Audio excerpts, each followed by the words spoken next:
Okay. Okay. Let's see if we're live here.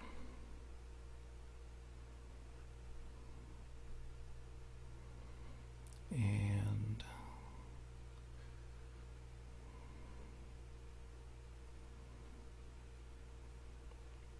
I think we are up.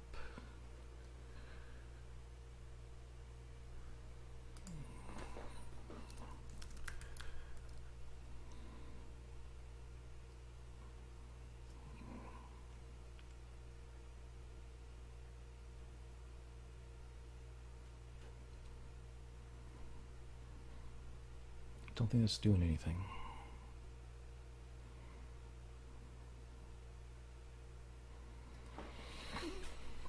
Okay, so we are here waiting to see the City of Toronto briefing, and I think we're broadcasting. I don't know if this is working or not. See, no one's watching right now, so probably not.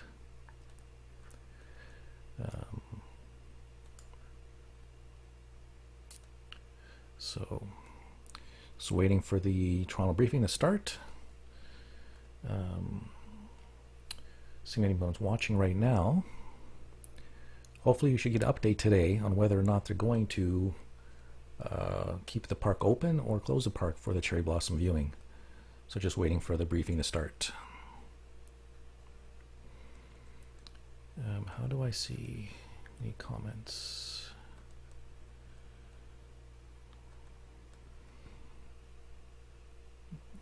I don't know if you guys can hear me. Can anyone hear me?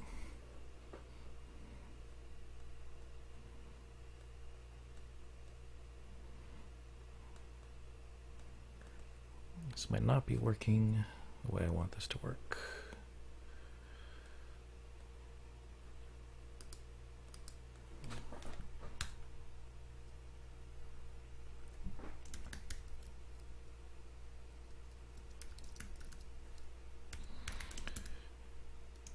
Can you see and hear me?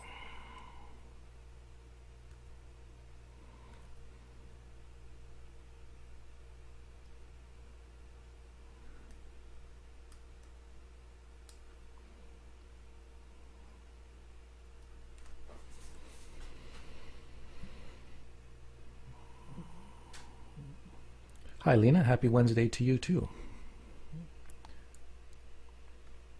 Yeah, so I'm here. We're just waiting, or I'm just waiting for the briefing to start. Let me see. It's still... Once this starts, we should hopefully get an idea today on whether or not they're going to close the park for the cherry blossom viewing.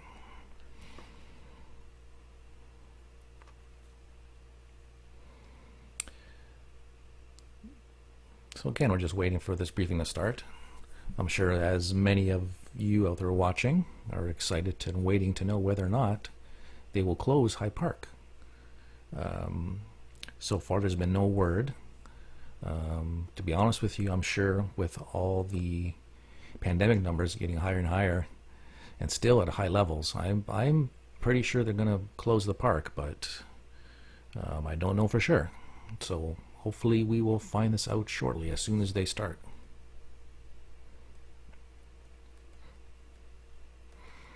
So, and bear with me, this is my first time trying this live streaming software, so I don't know how well this will work.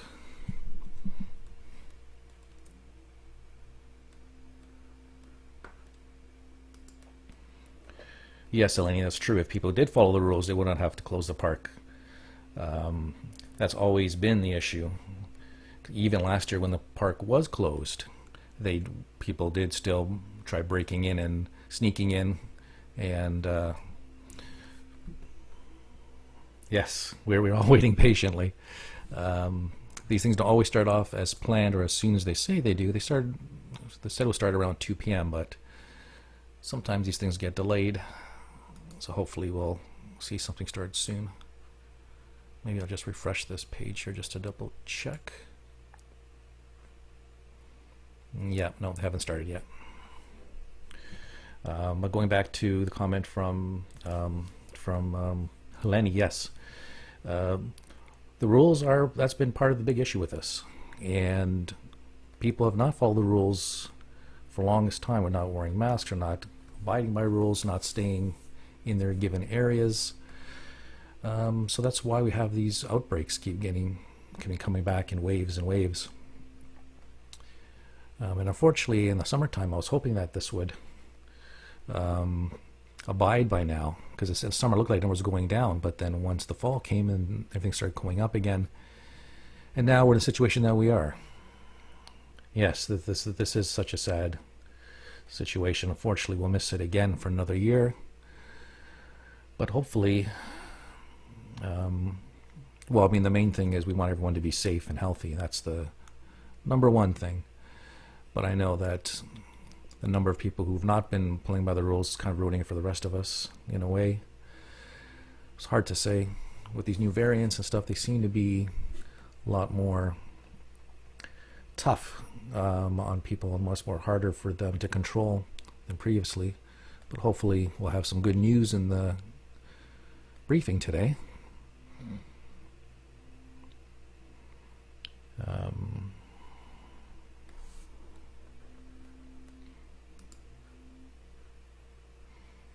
But I know the one thing that we can't complain about is the weather, that's for sure.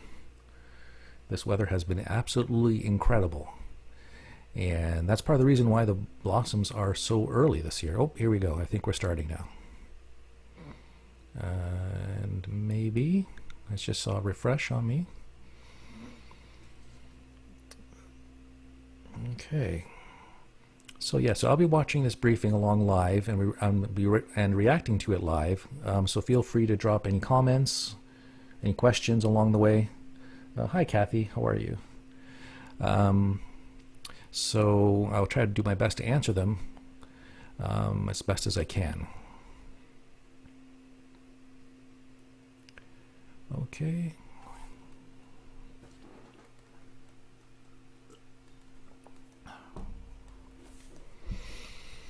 Okay, I thought we were starting, but I don't know what's happening now.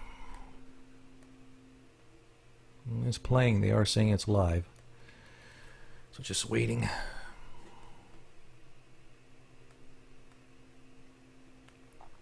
Hi there, Andy. Yes, your question that there are options they can put in place, limit numbers, book times. I know a number of people have commented on that and asked about that. But I think the problem with that is just that the sheer number of people and the vast size of High Park.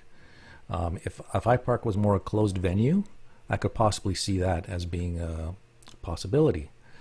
But I think just because High Park is so big and people can access it literally from any three sides, anywhere along Lakeshore, along Parkside, and along Bloor Street, there's so much area that they would have to block off and cover. It's very challenging. And I think it's just a lack of resources to be able to handle that. Or be a lot more planning would need to be involved in that. And again, going back to an earlier question, it would mean people have to play by the rules. And unfortunately, there are enough people out there who don't play by the rules and will try to circumvent it and try to get around the bookings and the limit numbers and try to sneak in or do other things like they did last year, even when they had somewhat of a closed park.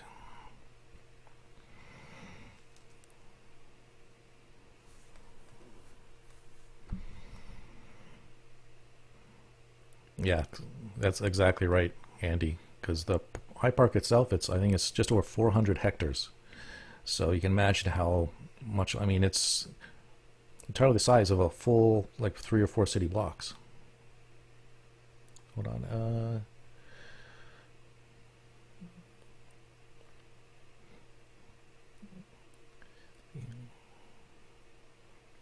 Oh, I think they're starting here. But in the meantime, I will answer a question about the Center Island. I'm pretty sure if we are in a lockdown, then the Center Island might be closed off to the public as well.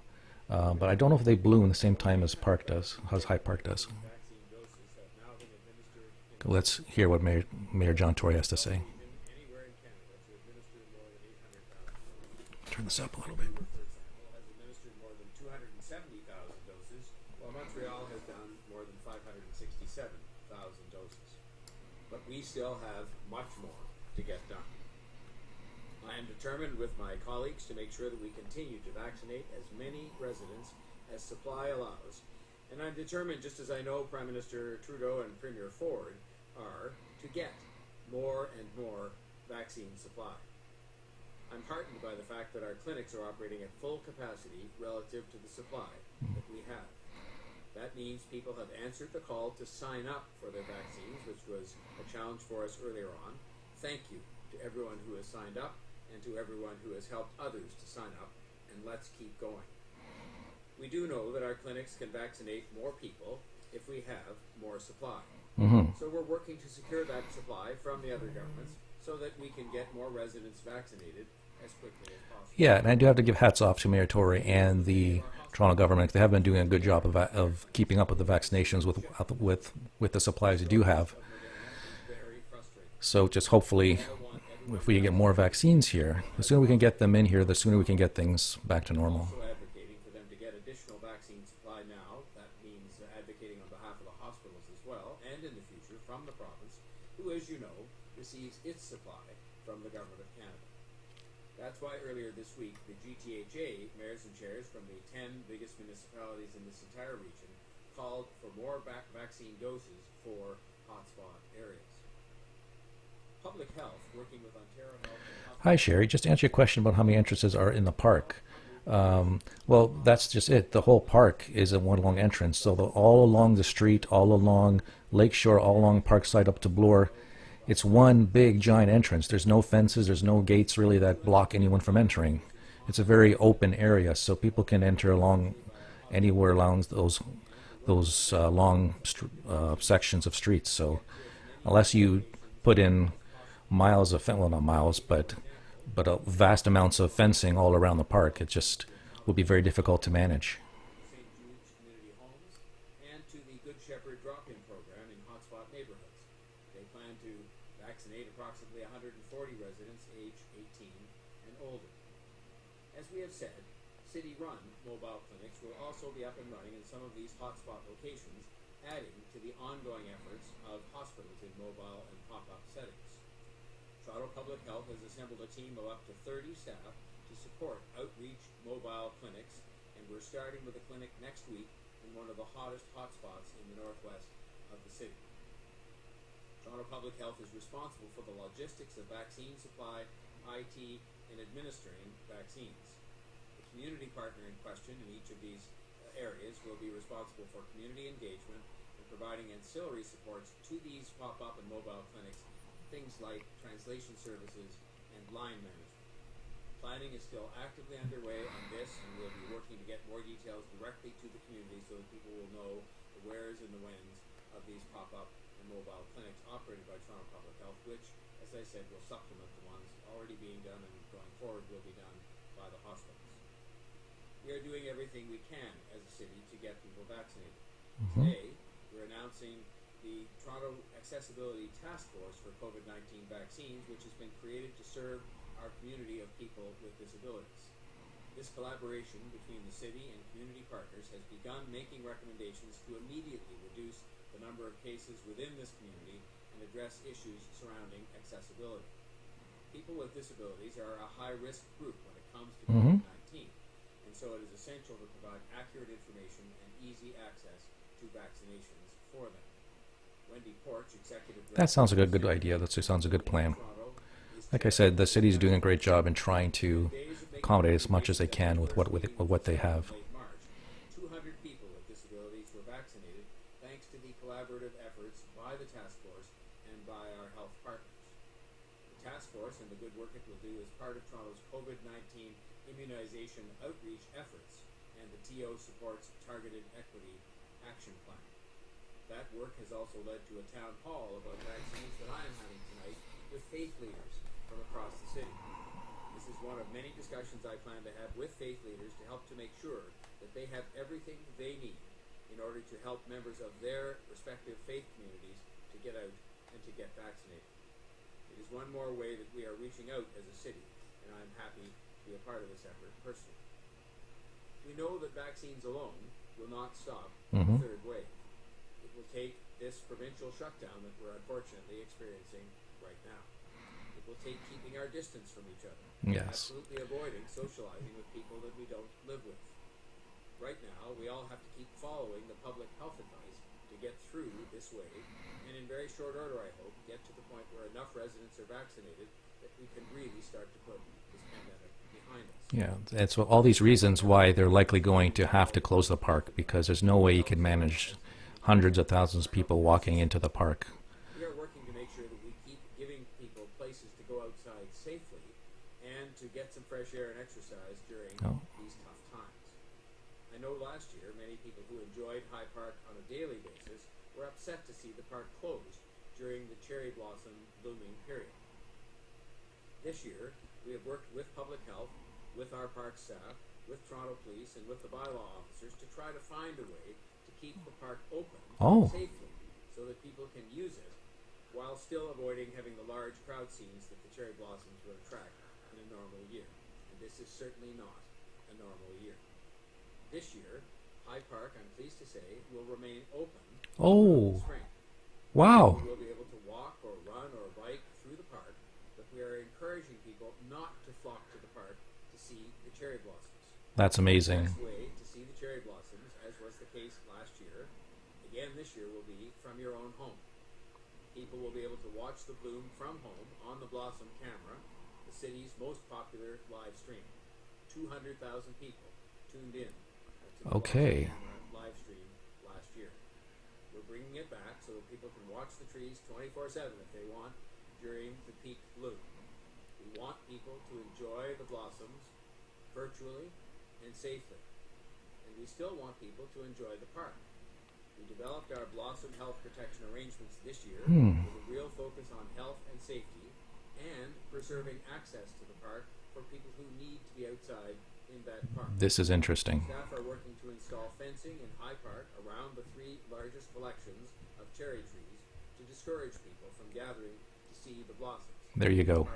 Parks and other city staff will be on the site to continuously monitor what is going on and make sure that those measures are successful in avoiding crowd scenes and allowing people to continue to use the park and still allowing people to look at the blossoms virtually from home. Wow. We will restrict access to only limited areas of the park. It's now my pleasure to introduce Chief Peg to give his report for today. Okay. I think we can pause it right there. So there you have it. That's quite incredible. So I was sort of on the fence of that. I wasn't really expecting them to be doing that type of scenario. I was sort of hinted at because they're taking so long to make an announcement, because last year they were much more quick in closing the park. But the fact that they are going to keep the park open but fence off the 3 key areas, so likely around the sports fields, that's entrance by Bloor Street, the big Cherry Hill, which of course is the largest collection, and that goes down all the way down towards Grenadier Pond. So that will be a very large section. It'll be interesting to see how they cordon that area off. And then the other section is down by the Adventure Playground, which is not as big as it used to be. Some of those trees have unfortunately been damaged by weather and disease and stuff. But yeah, this is quite the development. I was not expecting that type of scenario. They did say that they will be having people from the city monitoring each of those areas to try to prevent large groups and gatherings and try to help to manage the different areas, make sure no one tries to do anything they shouldn't be doing. But that's going to be interesting. So let me just go back to these quick questions here. So yes, Callum, this is surprising. That's exactly my question. How are they going to manage that? This will be quite a little experiment to see how this works. But it's definitely a positive, I think a very positive balance, because I know many people are just very tired and they just want to be outside. They're just tired of this whole pandemic. They're just tired of being told to stay at home. But the fact that the city is going to offer both a virtual and a real-life option is quite amazing. Yes, Colin, that's right. Those anti-lockdown protesters, hopefully they don't try to cause any trouble in the park. But I have a feeling there's going to be a strong police presence. There was last year, even when it was closed. I'm sure there'll be a police presence there, and if there's any situations that might arise, I'm sure they'll be prepared for that. But this is quite interesting development. So I'm quite happy by that. I'm surprised. So now we'll just have to see how they are going to close off the park. Now, my last report was stating that the bloom is actually quite imminent. As actually this warm weather has been so good and so strong. So strong is the wrong term. So wonderful, and in helping to accelerate the blossoms, that they could start blooming by as early as this weekend and into next week. So I'm assuming they're going to have the park cordoned off probably by Friday or by this weekend. Yes, Melanie, it's always probably good to wear a mask, especially if there's going to be any crowds and you're not sure if you're going to be around strangers, because I still believe there's going to be a good number of people there. So wearing a mask will definitely not hurt. That would probably be a more benefit, just to protect yourself, because you never know who's going to be around you or whether they're sick or they're not. Yes, Andy, there was no mentioning about parking, but I would say 99% with certainty that there'll be no parking in the park. Last year they did that, and they have been doing that all throughout the pandemic during the weekends. So from Friday 11 until Monday 7 a.m., every Saturday and Sundays have been car-free for the past year now almost. So, and in 2019, when the last time we did go to see the blossoms, they actually did close off the park for all vehicle traffic during that 1 week or so of the bloom. So I would pretty much bet that they will be closing off the roads. But I will follow up with my contacts just to verify that, but I'm sure once I see the more formal press release come out, then I can comment on that as well in my next update. So yeah, so there you have it. That was quite the amazing announcement. So yes, so again, in case you've missed it, Hyde Park will be open. They will just be blocking off the key areas, the 3 key areas where the blossoms are going to be blooming, and they will be monitored throughout the bloom to prevent any people from trying to sneak in or trying to do anything they shouldn't be doing. But at the same time, they still will have the virtual camera set up. There'll still be virtual options to view. So this is going to be interesting. Yes, that's right. In 2019, traffic was a standstill. And that would be the other problem, because if there's no parking in the park, the only other parking areas you have is on Bloor Street. Parkside, not so much. But all the streets around the park is usually where people park. And I know in the past, a lot of the people who live in the neighborhoods complain about that because they get a huge influx of cars.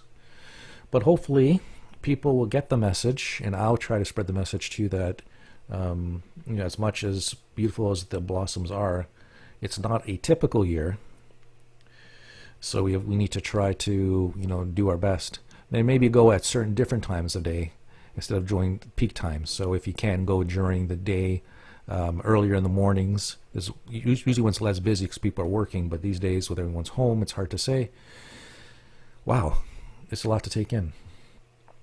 Yes, and even for the disabled people, there was no parking. They had the only option for the disabled they had was the TTC Wheel-Trans. They were allowed to go into the park only, but I've heard lots of complaints about it, or service level wasn't as what people were expecting it to be. So it's hard to say what that will be for this year. But like I said, there was no specific announcement on that. So we will have to wait and see. I'll try to see if I get some more specifics on that as well. But yeah, it should be interesting. Okay. Well, there we have it. There's an announcement. I'm going to follow up on this later today. I might visit the park again tomorrow. And in my next update, this will be a big one. So we'll follow up on all this. And I thank you all for watching and following along. And you can keep commenting in the comments. I'll try to keep answering them as long as I can. But I'm going to sign off for now. And I will see you in my next update. So take care and be safe. Talk to you soon.